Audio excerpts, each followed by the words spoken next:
Assalamualaikum warahmatullahi wabarakatuh.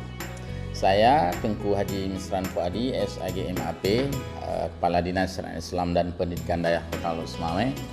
Dengan ini memberikan dukungan sepenuhnya kepada grup Jamiatul Qurra Darussalam Kota Lusmawe yang di musim Covid ini akan menggelar satu acara keagamaan yang sangat bermanfaat bagi masyarakat, khususnya bagi kaula muda, para qari dan qariah seluruh Aceh, yaitu musabaqah tilawatil Quran secara virtual se-Provinsi Aceh, bahkan yang pertama pada tahun 2020 ini.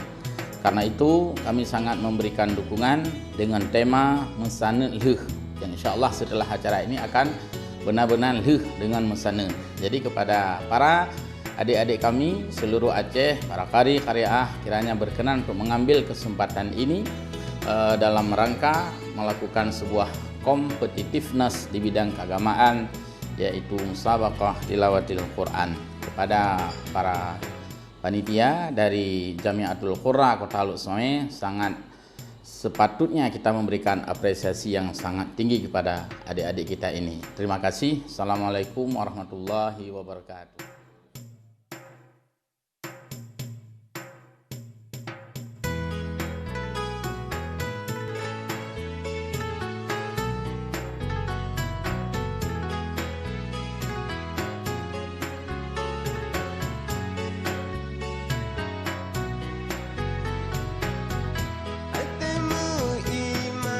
Rasa